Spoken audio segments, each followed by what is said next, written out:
Okay. Yeah, that's a good topic. We'll just hop on this really quick. And I don't even know who else is going to join us today. So we might have a short Q&A today. But okay, so let's chat about doggy doors. My thoughts on doggy doors. So they can be extremely beneficial, but they can also be a really easy outlet for your dogs to take advantage of and then get into trouble and make your life harder than it was. Right. So what are some ways that you can think of how could your dogs take advantage of that doggy door situation? Oh goodness. What are some deciding that they don't have to listen to me anymore? They just dart out the door. Yeah, would be the biggest one. Instead of going up the stairs and hiding under the bed, now they go out the door and yeah, and play catch me if you can. So I don't know. I guess that was kind of my biggest thing, but I just noticed that Stella does better when we leave our back door open when it's a nice day, and she can just go in and out. She doesn't have any accidents because she doesn't let us know, and it's so annoying. I will tell you, very few dogs actually do. So one thing that you can do, did you do the bell? Did you try to teach her the bell thing? Mm-mm. So what I would start doing right away, and actually I'm going to pull up the video while I'm sharing this. Let's see if I can.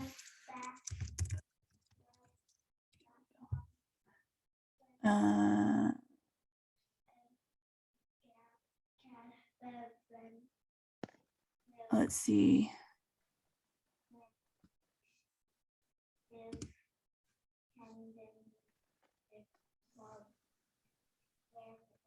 There is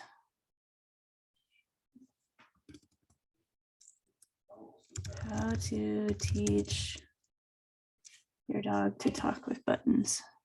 Okay, I want you girls to get dressed. All right, let's see. I want you to get dressed. I want you to brush your teeth. And play downstairs. There is a channel I found yesterday.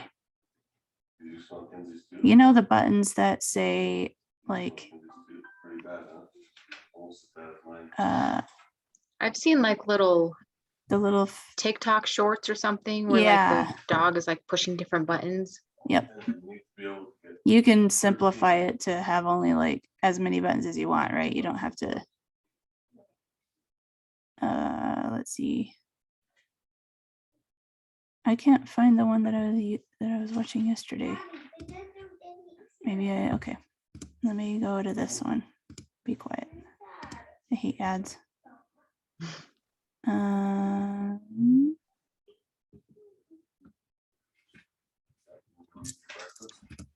Okay. All right, let me see if I can find the channel because I was watching it on my phone instead of on the computer. Let me look at my history. So anyway, basically what I would do is either do a bell or get a button if you want to and start teaching her every time you go out the door to press that button. Fluent Pet, that's what it is. Fluent Pet is the channel. Okay, getting started and teaching outside. All right, I'm gonna find this one and we can pull this up and watch it together.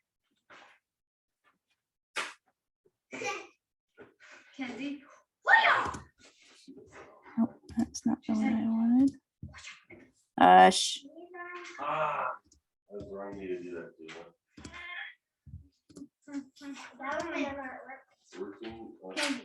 All right. Okay, can you, if I start playing this, can you hear it? Your other words. Yes. You can hear that? Okay.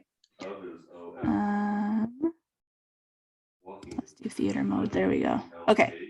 So this is Bunny, and she is barking at the door. She wants to go outside. Okay. Use your other words.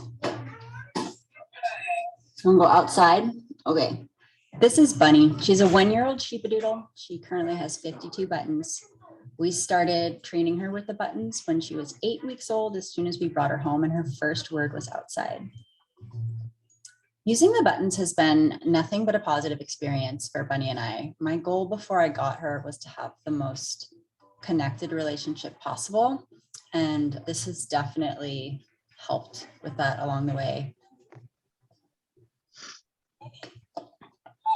Yeah, bunny friend, that's right. If you Isn't that decide you want crazy? to try this with your animal, some of the things Ew, that I don't work understand how I could do this. Bunny all the time.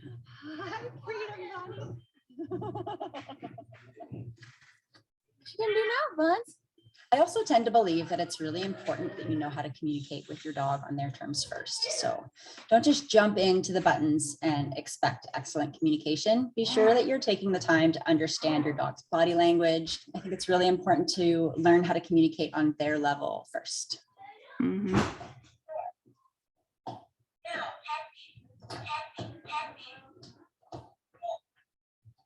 More now happy? What else would it take to make you super happy? Do you want to play a little bit? I think it's really important that your learner is used to hearing you speak a lot, used to words, especially for the keywords, the words that are going to be on the board, that you say them over and over and over and over again. They become really, really ingrained in your learner's mind. Try to pick words that your learner is already familiar with before you add them to the board. I would start with just one. We started with outside. There you go. There's I would outside. also recommend not having a treat or eat button. It can be overstimulating. For them. You just say I wonder dinner. why. You don't want the dog to associate button pressing with a treat. It'll distract them from learning the bigger picture concepts. Model, model, model. Modeling essentially is when I use the buttons to speak to her, then I speak to her using my voice, and then we reinforce by doing the activity. Look, every time we would go outside, I would say the word outside, I would press the button, we would go outside together, and we repeated that hundreds and hundreds of times. Do you need to go outside? Until about 3 weeks into the process, Bunny was using it pretty consistently. You want to go outside? At that point, we moved it to a plywood board and began adding more buttons. Come, you need me to come?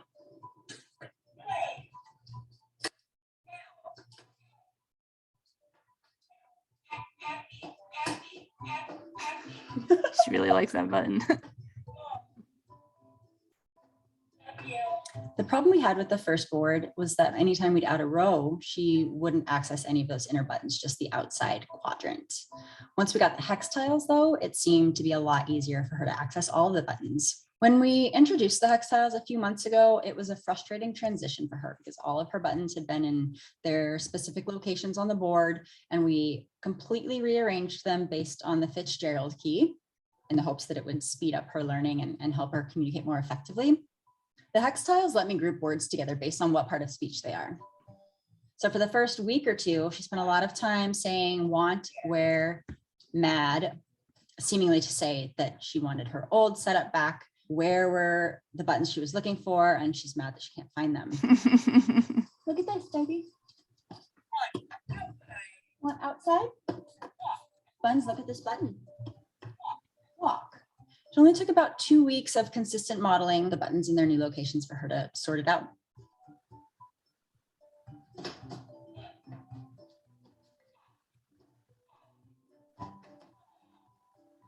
Cat upstairs right now. You want to go look for the cat upstairs? Okay, let's look for the cat upstairs now. Since then, she's done really well. You found him. She's more communicative. She's able to access all of the buttons easily, and her syntax is seemingly improving, which is wild to say about a dog, but there you go. So obviously that's a promo video, but Yeah. I just love the part where she's just teaching her to go outside. Right, let's see. I can't remember exactly. Oh, here it is. Where they just start out with one button, you know, and set it right by the door. And then every time you take her outside, you go and you press that button outside and go outside. Okay. And then eventually the dog starts touching it. And then they say, yeah, I want to go outside. Now, there was an important key here that she mentioned near the beginning. Yeah, this one. Hungry, hungry, hungry, hungry, hungry, hungry, hungry. don't use treats, right? Right.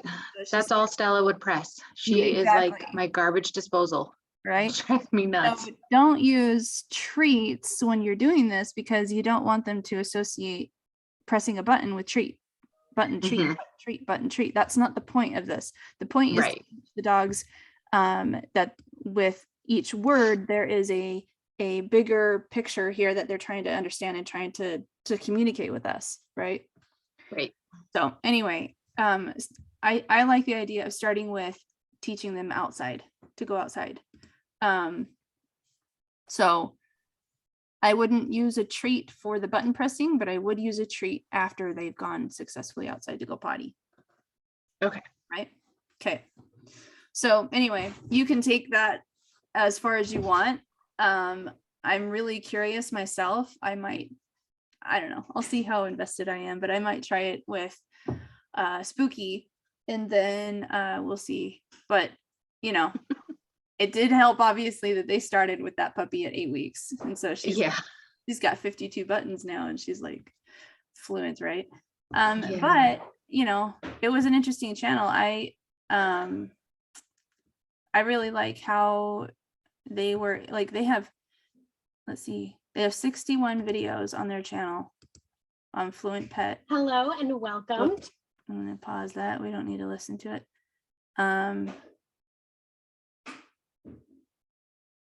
There's a border collie. A black and white border collie. So anyway, they have a whole channel on how to teach your dog different concepts and stuff like that. So anyway, I thought it was really neat and really interesting. So let's get back to the doggy door and teaching her to go outside. So if Stella is still having accidents in the house and it's primarily your thought that she's just not telling you, I would get either do the button thing where it actually says outside, or just get a bell and have her, and every time you take her outside, you go and you ring that bell. You go and ring that bell. See, right now she doesn't understand what she needs to do to tell you she needs to go outside. Okay. Some dogs pick up on it really quickly. Like obviously Lunar, she'll just go stand by the door. Right. Right. But you know, not every dog picks up on that. That's a learned behavior over time. Okay. And you also got Lunar later, right? She was already potty trained, right? Yeah. So, you know, when she came to you, you didn't really have to do anything. She already knew all that stuff. So who knows? Her owner, her previous family might have even taught her that, right? You know, Bandit came the same way. Bandit already, like, he would come. What he does is he come and he boops us with his nose and then he heads to the door. He's like, hello, gotta go. Yeah. Right? Where Chico, just so you know, I don't think Chico's dumb. I think Chico just doesn't care. Yeah. Chico will just go and find a spot and he'll just go, right? So consequently, Chico doesn't have the freedom that Bandit does. Right? Okay. So you know, with Bandit, we could leave him, like, honestly, we have really had no problems with potty training, with house training, anything like that. He's never desired to get in the trash can. He's never, like, the only thing that he ever did was get up on the kitchen table once. And he never did it again. I made it extremely undesirable for him to get up on the table again. He learned his lesson one time. Don't you ever get on the kitchen table. Yeah. Put the fear of God in him. He so, you know, and I've never had to get after him for getting the garbage. He just never did. Where Chico, many times, and no matter how many times I try the fear of God in him, he doesn't care. Like, the desire to get in the trash can far outweighs any desire to stay away from me when I get mad at him. We went to the pantry once and ate crackers. Yep. Oh, wow. He got into the pantry and found a whole, the roll of Ritz crackers, and Ah, found crumbs everywhere. So, yeah. So, because of that consistent desire to get into stuff, Chico does not have that freedom. So he's either in his crate or he's on place, or we are actively paying attention to him. He's not at step 4. He'll probably never achieve step 4 just because of his personality, right? okay.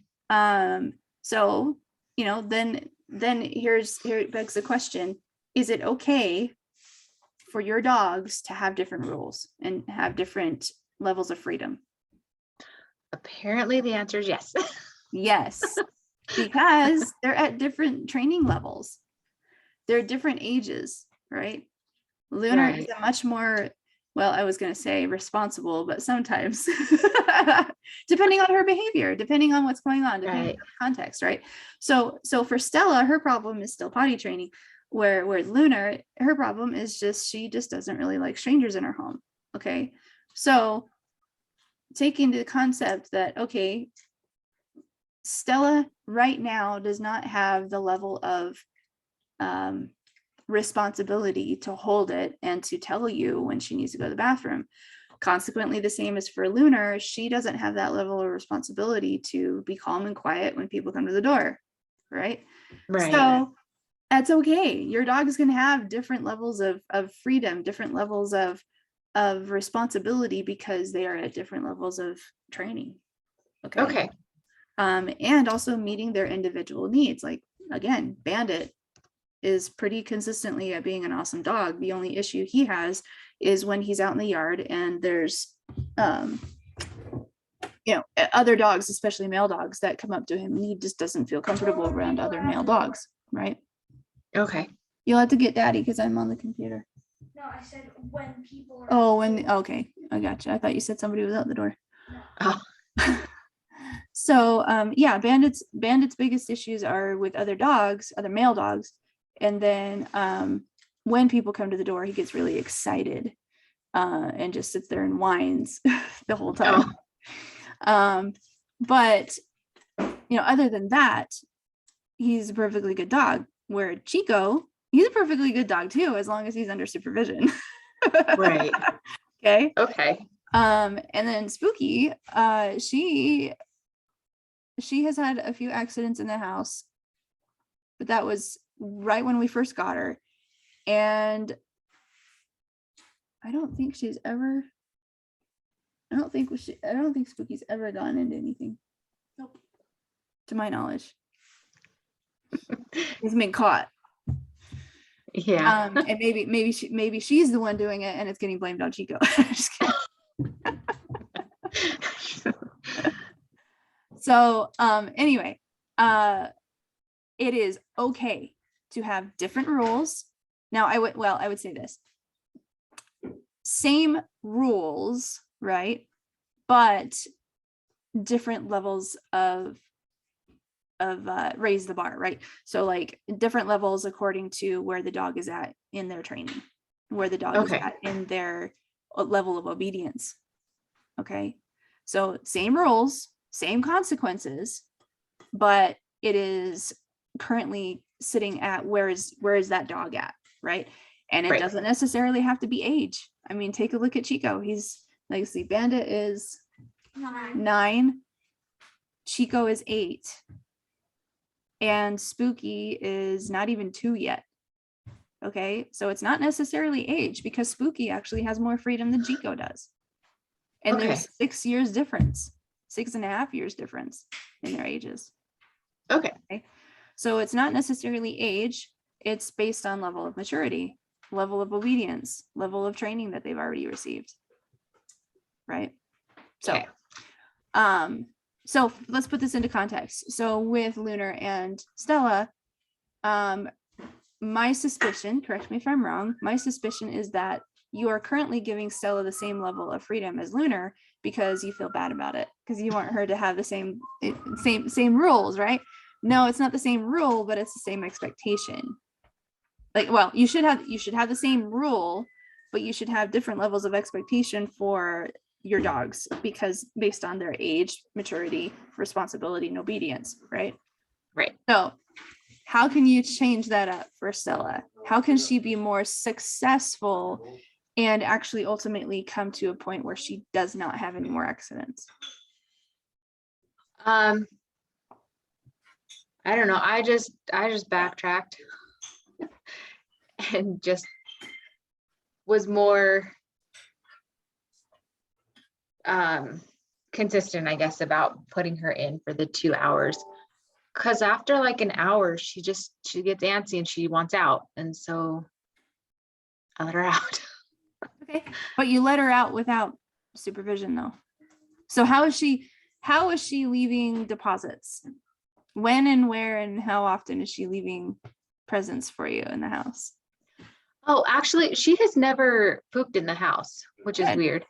But it's like, I don't know if it catches her off guard or something, but like she'll come over to say hi or something, and all of a sudden she just pees a little. And Okay. then like I have to catch her and get her outside. So is that a full on, I need to go to the bathroom, or is that a potential, yeah, she's getting excited when you pet her and she's losing control of her faculties? See, I figured it was just that she had to go to the bathroom because she's been excited before. I don't know. When I people, guess it could be either one. so, okay, so troubleshoot this for the next couple of weeks, right? Okay. So when you or somebody else in the family, or even better yet, neighbors come over, and they go to pet her, Puppies here and the man is take care of that.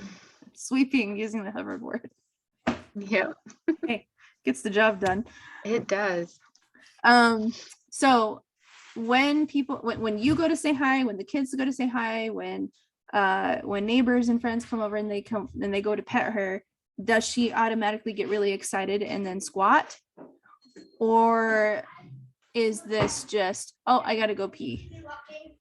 Right? So I want you to observe this a little bit more this next couple of weeks. Okay. Okay. Because if it's truly she has to go to the bathroom, usually what happens is it's a big puddle, not just a little teeny drop every once in a while.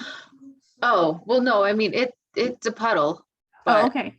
All right. But I don't know. She knows she got in trouble because I'm like, oh, Stella. And then, oh, sorry.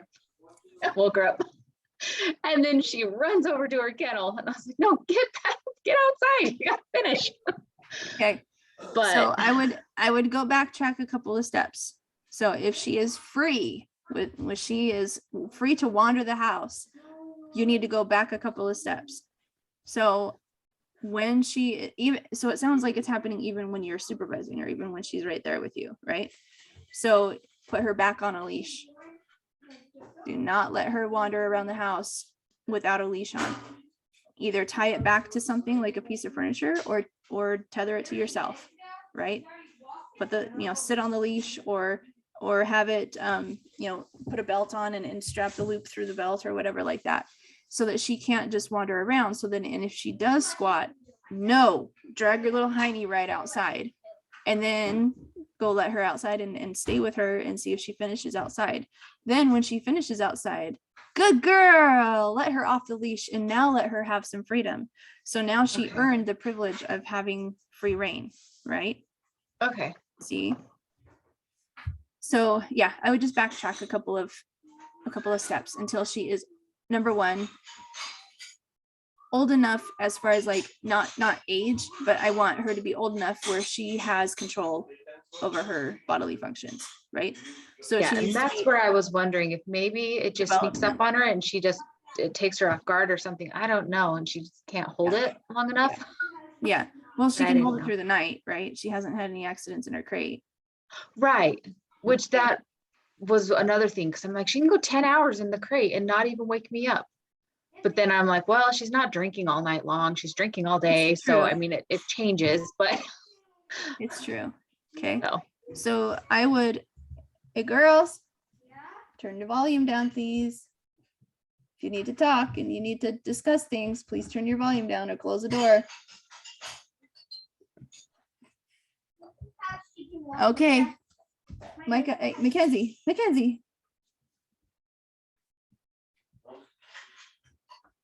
On the webinar.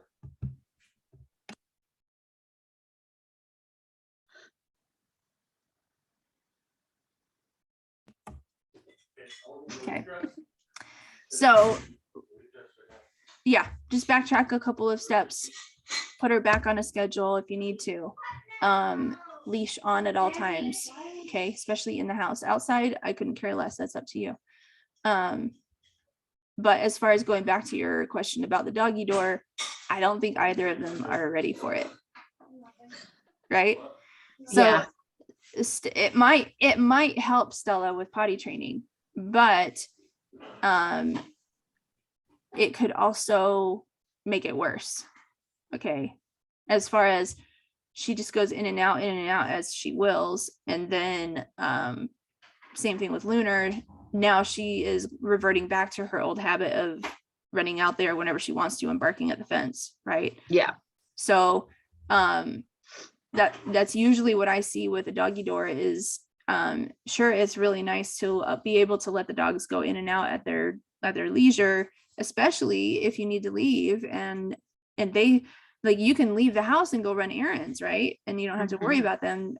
But at the same time, if you already have a dog that has problems with fence fighting or barking at all hours, like I'm bored, I'm just going to start barking. Now you've created a monster and now you have allowed that monster to have access to the whole neighborhood. And then now your neighbors hate you. Yeah. So doggy doors are really awesome as long as you have a responsible pet. Got it. Mature and responsible pet. If you don't, it's like the keys to the car, right? Right. With the teenagers say, okay, right, well, here are the keys. Good luck. These are the rules. If you break them, the keys are mine. Right? So if you install a doggy door and then they abuse that doggy door, then you say, okay, well, I'm going to put the block in so you can't go through until you're mature enough and responsible enough to have access to it. Yeah. That makes sense. Lunar won't use a doggy door, honestly. Not at this point. My in-laws have one and she is too scared to go through it. That's funny. She just waits at the door. She just waits till somebody else opens the door for Yeah, her. until someone opens the door for her and then she'll go Yeah. out. So yeah. So anyway, yeah, it doesn't look like anybody else is going to join us today. Do you have any other questions? Well, I don't know. Like there's just behavior things between the two that I'm just kind of wondering. Okay.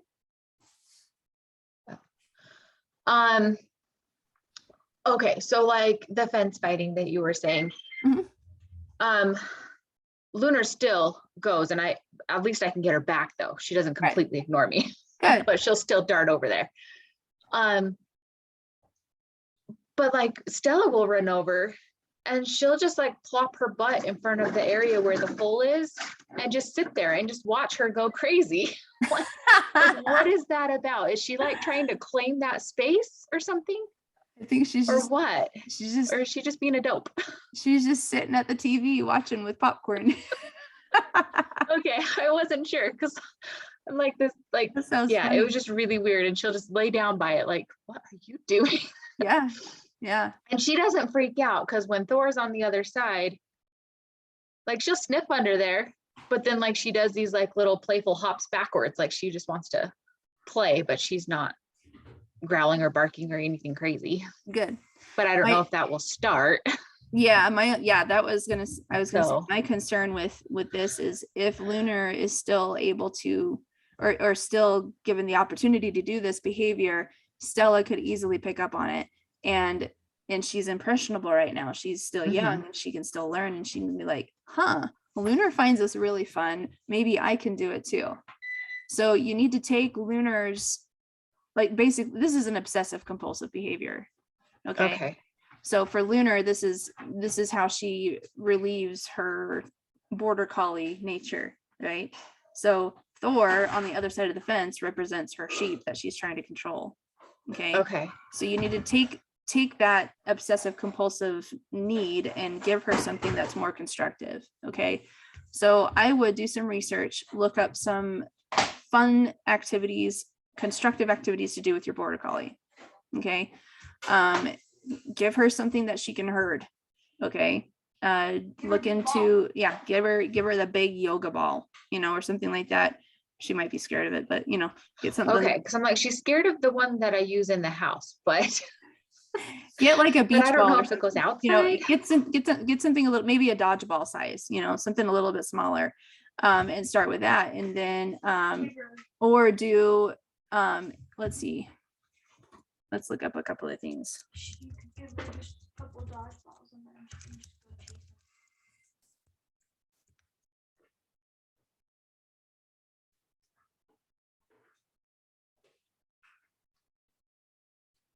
Let's see what this one looks like.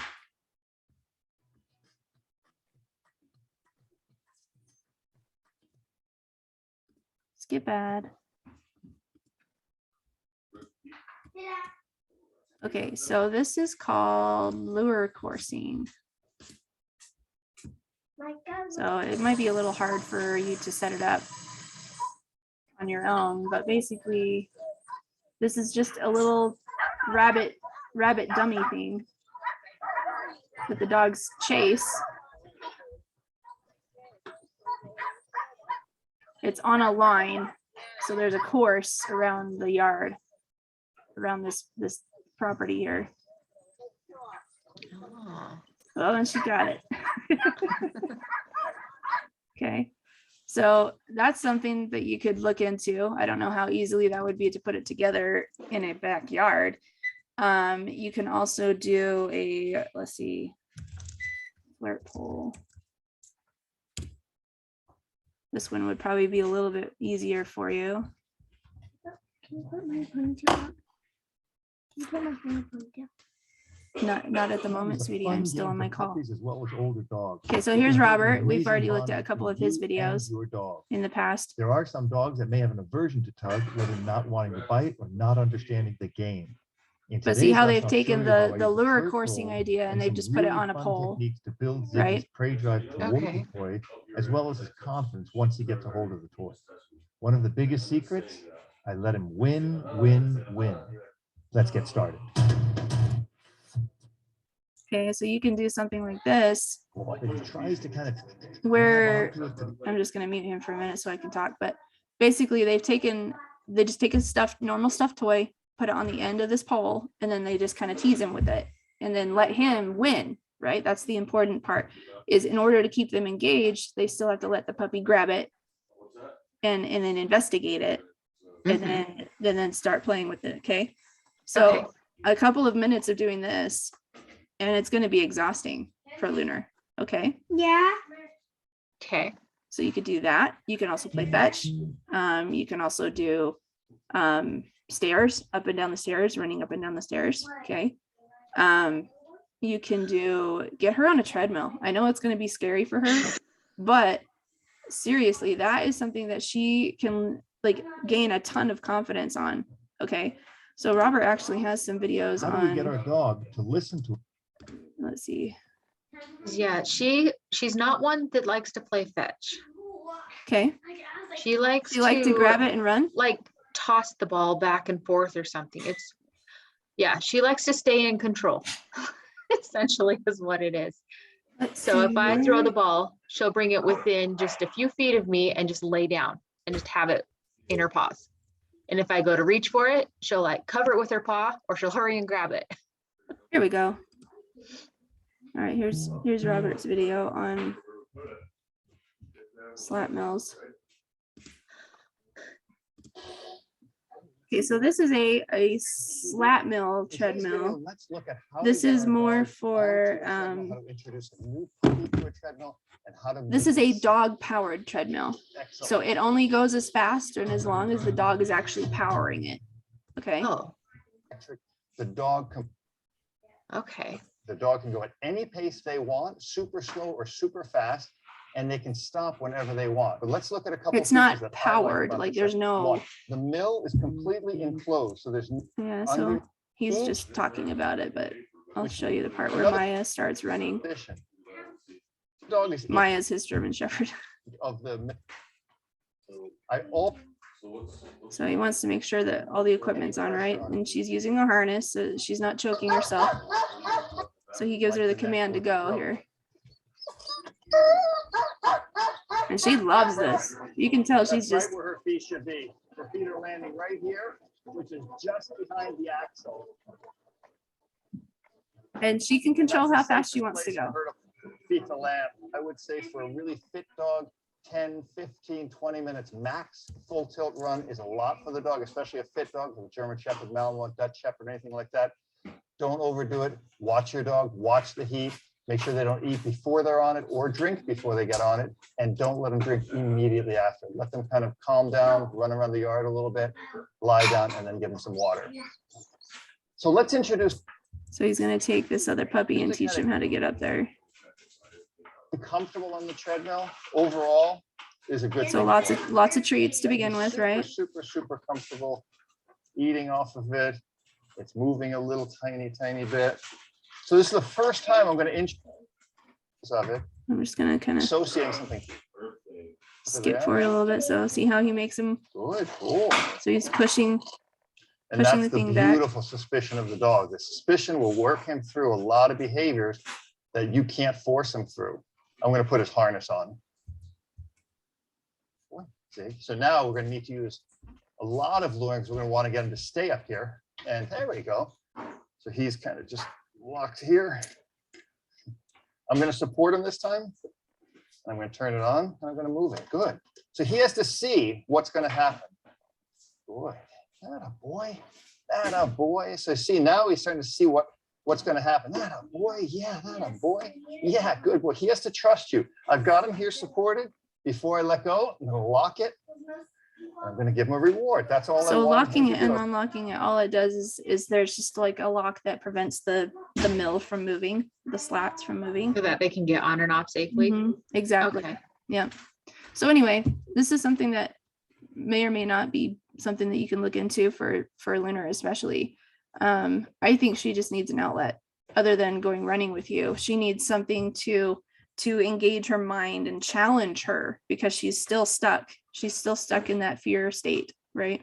Okay. So as scary as this looks, it's not harmful. It's not going to hurt her, right? Mhm. So I don't know, just something to look into. You can do that. You can do the flirt pole thing. You can do, let's see if I can look up tribal.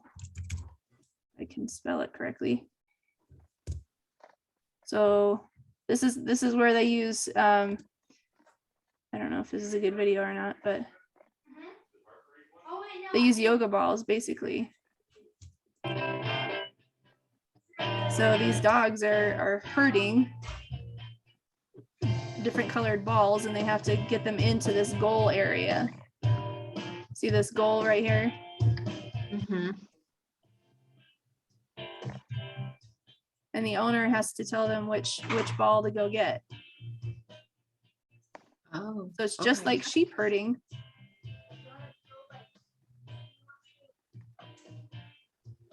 But they use balls instead of sheep. Okay. So these dogs are still able to practice their herding instincts, right? Right. But in a safe manner without having any sheep.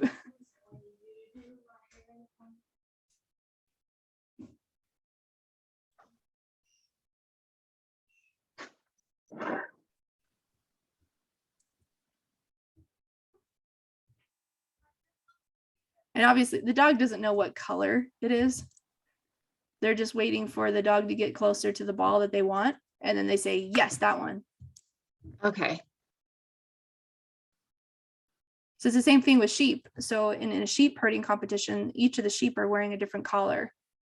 So the shepherd has to tell the dog to go out and find the right collared sheep and bring it back from the rest of the herd. Oh, Look at that's a collie. That's like a lassie collie. yeah. You don't see many of them around. That's cool.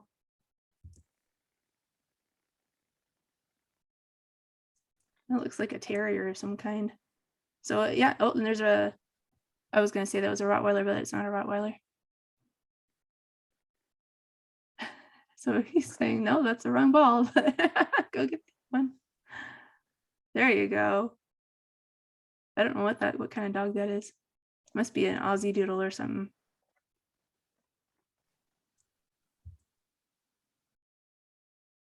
That looks like a Cocker Spaniel. So like, you know, it doesn't have to be a herding dog. Stella could do this.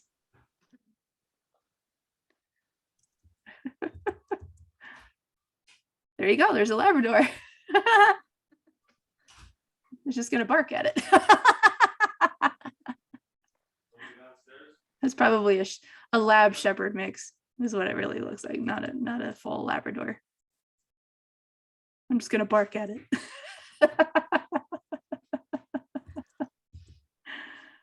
Hey, Micah, you never cleaned your cup up here in your book. Your cup and your book are still up there on the table. Get up. There's a shepherd. But anyway, lots of creative things that you can do with your border collie. Okay, so Okay. anyway, I don't want to overwhelm you. I want to give you hope. I want to give you something that you can do that's constructive. So again, like this is just a few minutes of me just Googling, right? So just get on Google and YouTube and find silly thing or fun activities to do with your border collie or something like that. I'm sure it'll come up with a whole caboodle of stuff to do. Okay. So I guess there's just, since there's still a couple minutes, I'm sorry. yeah. One last thing, how much should I let Lunar defend herself with stuff when Stella's being a nuisance? Like, How much would you allow? how much should I just sit back and just watch before I insert myself into the problem? How much would guess. you allow the kids to do that? Well, I'm somewhat of a control freak, so I don't usually. It's just like, hey, stop it. This is what it is. But I've just seen on things that it's a good idea to let your dogs kind of work it out, being able, like with supervision, so that it doesn't get overboard, but that the dog that's asking for space or whatever gets respected. I don't know. What is that- your, yeah, so I'm gonna put out a couple of questions. These are rhetorical questions to ask yourself. Okay. When when they're playing, at what point do I feel comfortable, or do I start feeling uncomfortable? That's probably when I need to say, hey girls, come here. That's enough. Thank you. Right? Okay. Don't make a big deal about it. Don't get in there and like try and break them up and stuff. But just, you know, I would say when a good rule of thumb is when it gets to the point where if you are trying to get their attention and they are tuning you out, that is a good part to say, hey, knock it off. Because now they're so intense into it that they're not even paying attention. And Okay. and because they're not paying attention to you, they're probably not picking up on each other's cues. Okay. And then they could easily get into a disagreement. Right? So that's Okay. kind of a good rule of thumb, is if you are trying to get their attention and they are just distracted and not at all concerned about what you're saying, that's a good point to say, hey, that's enough. Okay, come here. Right? Okay. But then keep in the back of your mind, how comfortable am I with this situation?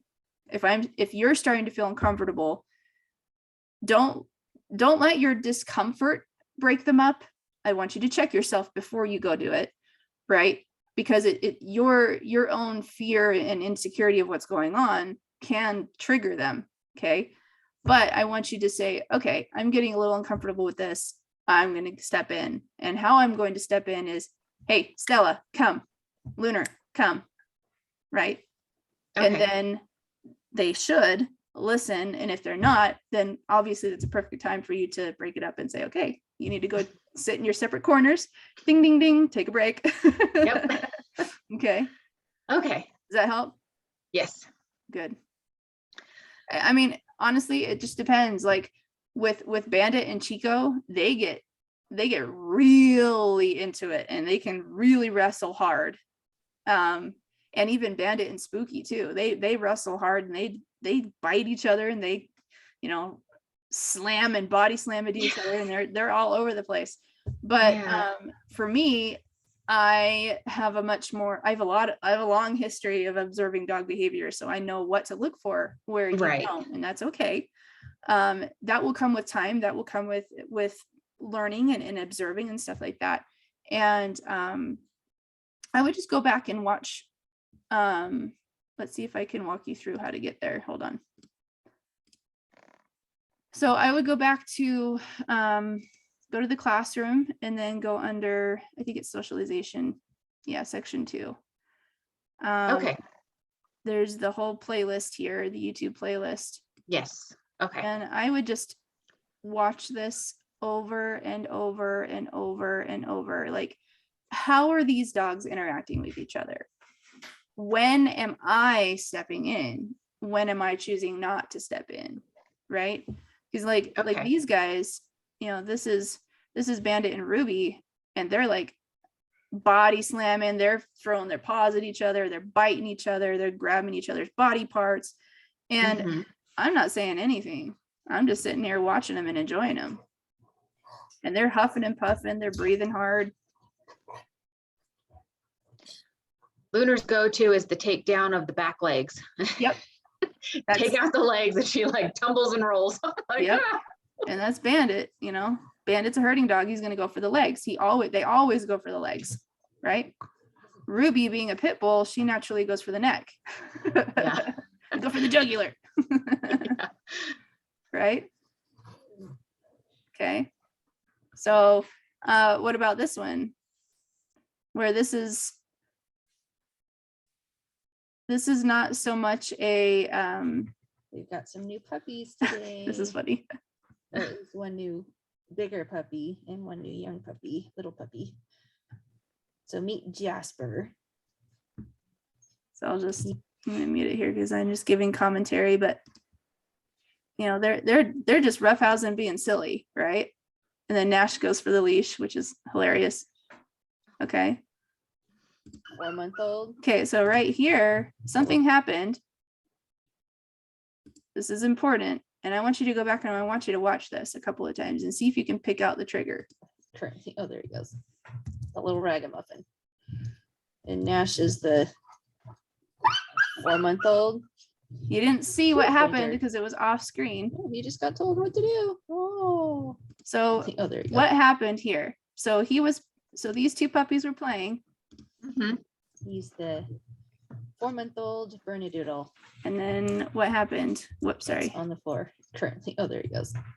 The little ragamuffin. What is Bandit saying? And Nash is the 4-month-old poodle pointer.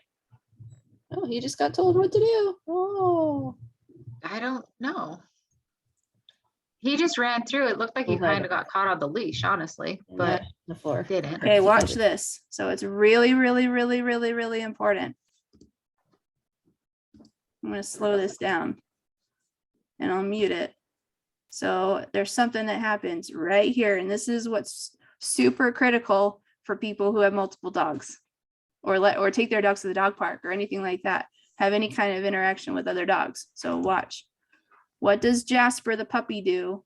And what is Bandit communicating? Oh, he's trying to walk away and the puppy wants to play. Yes. There's a subtle shift in Bandit's body language. Okay, right here, Bandit is fine. Mhm. Okay, Bandit is fine. He's happy. His tail's up, even though he's an Aussie and his tail's docked. You can tell his tail is up. and his ears are pricked up. He's fine. He's bouncy and stuff like that. But as soon as Jasper comes into proximity, remember what I told you earlier in our discussion, Bandit does He not doesn't like other puppies. He does not like puppies, and he does not like other male dogs. And Jasper is a male puppy. Okay. So Okay. now Jasper comes into his personal space, and Jasper has no clue. Jasper is not picking up on Bandit's clear body language change here in just a second. Watch. Bandit is staring him down. He's now his head is lowering, doing that typical herding dog thing. Okay. Bandit's head is lowering, and his ears are going to change position from being alert to being concerned. Right there. And he shifted his body away. He's like, I don't want anything to do with you. I'm just walking through. I'm passing through. Leave me alone. And Jasper is clueless. He's like, hi, another dog. Ha ha. Okay. Okay. So now Bandit's a little bit more tippy toe. He's like, I don't want anything to do with you. I'm giving clear signals. Leave me alone. Okay. Now, do you see where Bandit's attention is? He's not looking ahead anymore. Where is his attention? Looks towards you. He's checking behind him. He can't. Oh, So his face head, is still looking forward in my. oh, did it? to me. Oh, dang it. You go back and watch this, and I want you to shit or turn the you know the little icon here. You can actually do the playback. Play speed. it back slower. Yeah, play it back Okay. slower, and I want you to see how that changes. Do you have this? Because yeah, I think you at have this this. point he's kind of looking forward, but kind of down. Do you have this? I book? do have that book. Yes. Okay. So this is a great thing to use in conjunction with this video. Okay. Okay. Go back and look for those images to see that change in the ears, eyes, and body posture. Okay. And also Bandit's tail is no longer up. It's starting to go down. Yeah. Okay. So he starts walking away, and Jasper just keeps coming. Okay. Unfortunately, my camera angle is not right. So you can't see when Bandit actually turns around and snaps at him. Okay. And then that's when Jasper's like, freak out. Oh my gosh, I've never been told no before. Okay. Yeah. So then Jasper, and this other puppy is just chasing the leash. But you can see when the correction happened, because you'll see the brown puppy's reaction to it. So watch. The brown puppy's all chasing the leash, and then right there, he's like, oh my gosh, something just happened. Right? Because Jasper started freaking out. Right? And then Jasper runs away, tail tucked. Okay. And then Bandit's like, yeah, I told you, leave me alone. And then Bandit goes off and does his own thing. Okay. So Bandit's perfectly fine as long as they stay away from him. Right. He doesn't actively go out and seek an altercation. So there, oh, what was that communication that Bandit just told him right there? Did you see that? I don't know if you can see if it's pausing in the same. I don't know. It just looked like he went towards him, and then So Bandit comes back and he's watching him, and then Jasper sees Bandit and gives him space. yes. So I did see that? So Yes. Bandit's like, hey dude, you remember me? Yeah, exactly. Right? Okay. So Bandit is just reasserting his leave me alone attitude, right? Okay. So Bandit comes back in, and Jasper's like, oh, okay, yeah. And then Bandit acknowledges that. And Bandit's like, all right, good, gotcha. We're done. Okay, have a nice day. Right? So, Okay. so I'll go back here so you can see that whole interaction again. Leave me alone, leave me alone, leave me alone. Clear signals. The puppies are totally ignoring it. Oh my gosh, run away. Okay. Then Bandit's like, all right, I'm good. And then he's like, all right, just to be sure, I'm going to come back and tell that whippersnapper what's what. And Jasper's like, hey, dude, hi. And Bandit's like, all right, good. You understand me. Got it. Okay. Right. So now Jasper goes up to another dog, another older adult dog. But this time he's a lot more respectful. So do you see Jasper's interaction with Patch is very different from his interaction with Bandit. So he Right. already learned from Bandit how to be much more respectful around an adult dog. Okay. Now he can roughhouse and be silly with the other puppy because the other puppy thinks it's awesome, right? Right. But he can't do that to an adult dog who doesn't want that interaction. Right. Okay. So now that he's hanging out with Patch, a much calmer adult dog, you can see Jasper's behavior is much calmer too. Okay. Yes. Yeah. So when your own dogs are interacting with each other, I would just take into consideration who started it, how much energy is there, how much Bandit's still concerned. He's still checking in with this young pup, right?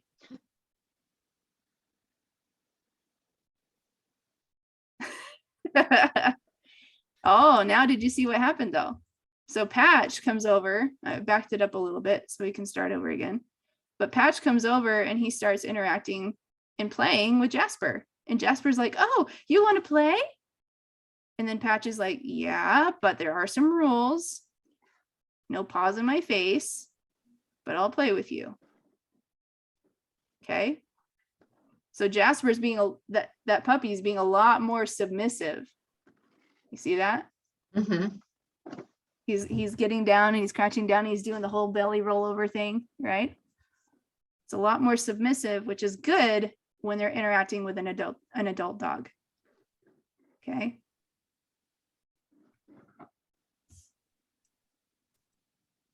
So anyway, there's a lot to learn from just sitting back and watching. Obviously, it helps when I have awesome videos like this. Yeah. So this is a good moment between Bandit and Spooky.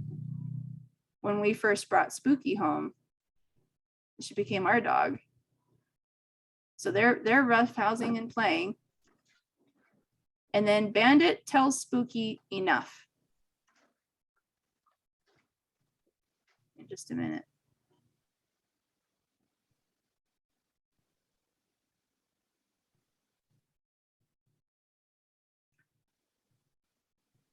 I want you to see when he tells her enough. Oh, it just happened. Okay. Yeah. Did you see that? So he's playing with her. And then he says, "I'm done." And he tells her by grabbing her by the muzzle. And then there's a lot of licking, and then he walks away. So right there, he grabs her muzzle as a correction to say, "I'm done." He was actually done clear back here. So let me see if I can find it. So he's playing.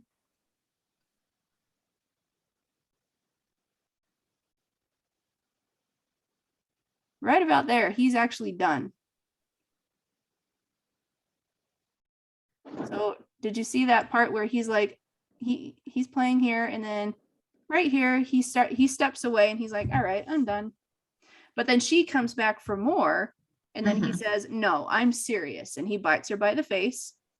And then he's licking on around his mouth. And then he walks away. So now I saw that. Okay. So I'm watching this interaction. I'm going to put it back at normal speed.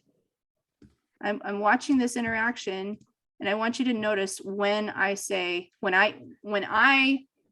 validate Bandit and I say that, "All right, see, I told you, leave him alone."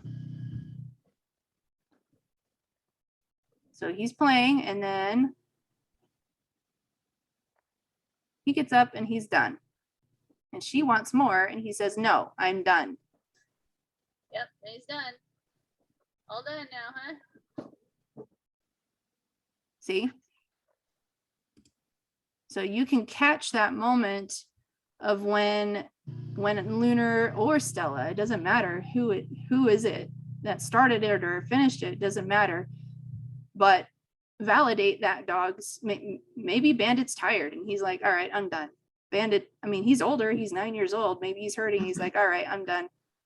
So he gives it a correction, says, Yep, I'm he's done. I'm walking away, All done now, huh? right? Okay. See how that works? Yes. Okay. All right. Let's see, stop screen share. There we go. Good. You got some good homework. Yeah. I love doing this, just so you know. So don't feel like you took my time today. Okay. I love breaking down videos like this and sharing my geekiness. Okay, so All right. I want you to work on a few things. Don't be afraid of it. Don't shy away from it. Go back to tethering with Stella. She's not quite old enough and responsible enough with the freedom.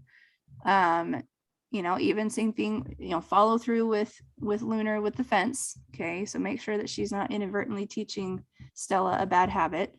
And then just watch them, supervise them while they're playing. It might be helpful for you to actually videotape them, right? So Okay. even just for your own sake, right? So just get your camera out and videotape their interactions, and then go back and watch it and be like, okay, can I pick up any of the signals that they're sending to each other? What are they really saying? Get your book out and start analyzing and just really digging into their psyche as a dog. It's fun. Okay. I get really geeky. I geek out when I see that stuff. Yeah. And by all means, you're welcome to record it on Marco Polo if you want to and send it to me if you want me to analyze it with you. Or you could just videotape it for your own sake and just go back and watch it. Okay. Okay. Sounds good. Awesome. Well, thanks, All Amber. right. This is a Thanks. Have a good day. fun little private lesson here. Yeah. All right. Take care, my dear. We'll see you next Okay. time. Okay, All bye. right. Bye.